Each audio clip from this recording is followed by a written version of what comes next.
بسم اللہ الرحمن الرحیم۔ ناظرین گرامی السلام علیکم۔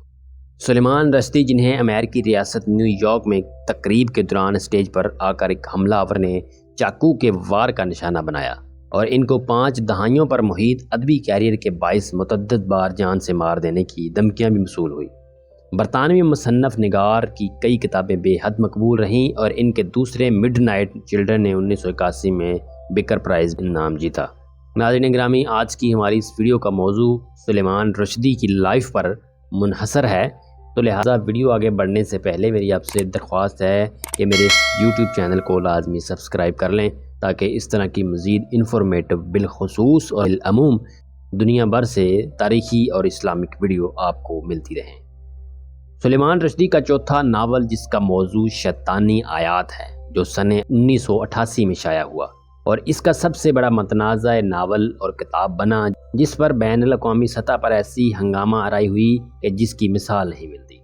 75 سالہ رشدی کو جان سے مارنے کی دھمکیاں دی گئی اور وہ اس ناول کی اشاعت کے بعد روح پوش ہونے پر مجبور ہو گئے اور برطانوی حکومت نے مصنف کو پولیس کی حفاظت میں رکھوا دیا۔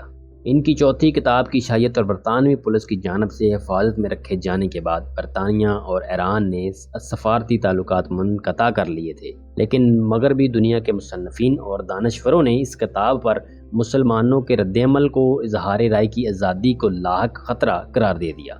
سلیمان رشدی کی چوتھی کتاب کی اشاعت کے 1 سال بعد ایران کے رہبر اعلیٰ آیت اللہ روح اللہ خمینی نے ناول نگار کے قتل کا فتویٰ جاری کر دیا۔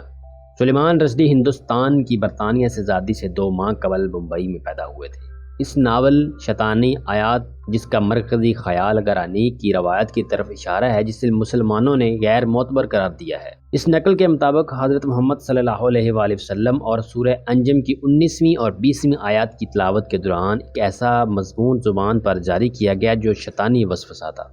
بہت سارے قارئین کی نظر میں اس ناول میں حضرت محمد صلی اللہ علیہ وآلہ وسلم کی توہین اور قرآن کریم کو بھی داستان، افسانہ اور شیطانی خیالات پر مشتمل قرار دیتے ہوئے پیغمبر رسول کے بعض اصحابہ کو بھی توہین آمیز القاب سے یاد کیا گیا ہے اور ازواج پیغمبر رسول صلی اللہ علیہ وآلہ وسلم پر بھی اخلاقی برائیوں کا الزام لگایا ہے۔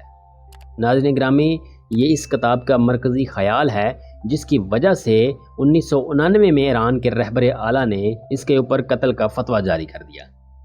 ناظرین گرامی، اس کتاب پر سب سے پہلے انڈیا میں پابندی لگائی گئی اور پاکستان نے بھی مختلف دیگر ممالک اور جنوبی افریقہ کی طرح اس پر پابندی عائد کر دی۔ اس ناول کو کئی حلقوں میں سراہا گیا اور اس نے ناول نگاری میں وائٹ بریڈ پرائز جیتا، لیکن کتاب پر رد عمل بڑھتا گیا اور 2 ماہ بعد دنیا کے مختلف ممالک میں سڑکوں پر ہونے والے مظاہروں نے زور پکڑ لیا۔ چند مسلم ممالک نے اسے مذہب اسلام کی توہین قرار دے دیا۔ انہوں نے کتاب میں موجودہ مواد پر اعتراض کیا۔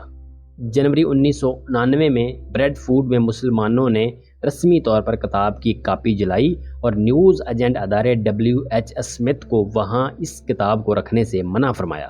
تاہم سلیمان رشدی نے توہین مذہب کی الزامات کو مسترد کر دیا۔ اس برس فروری میں برصغیر میں رشدی مخالف فسادات میں کئی افراد مارے گئے اور آخر تہران اور برطانوی سفارت خانے پر پتھراؤ کیا گیا اور مصنف کے سر پر $30 لاکھ کا انعام رکھ دیا گیا۔ برطانیہ میں کچھ مسلم ممالک نے اعتدال پسندی پر زور دیا جبکہ دیگر نے ایران کی رہبر اعلیٰ کی حمایت کی۔ امریکہ، فرانس اور دیگر مغربی ممالک نے سلیمان رشدی کو دی جانے والی موت کی دھمکی کی مذمت کی۔ سلیمان رشدی اس وقت تک پولیس کے پہرے میں اپنی بیوی کے ساتھ روح پوش رہے۔ سلیمان رشدی نے اپنی کتاب کے ذریعے مسلمانوں کو ہونے والی تکلیف پر گہرے افسوس کا اظہار بھی کیا، لیکن ایران کے رہبر اعلیٰ آیت اللہ خمینی نے مصنف کی موت کے لیے اپنے فتوے کو قائم رکھا۔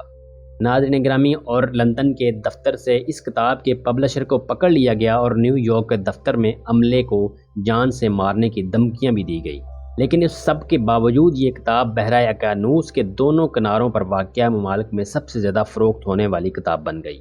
مسلم ممالک کی جانب سے اس کتاب کی اشاعت پر شدید رد عمل کے نتیجے میں EEC ممالک نے اس کتاب کی حمایت کی اور ان مظاہروں کے خلاف تمام ممالک نے عارضی طور پر تہران سے اپنے سفیروں کو واپس بلا لیا۔ لیکن مصنف سلیمان رشدی وہ واحد انسان نہیں تھے جنہیں کتاب کے مواد پر دھمکیاں دی گئی تھیں۔ اس کتاب شیطانی آیات کا جاپانی مترجم جولائی 1991 میں ٹوکیو کی شمال مشرقی یونیورسٹی میں مرا ہوا پایا گیا۔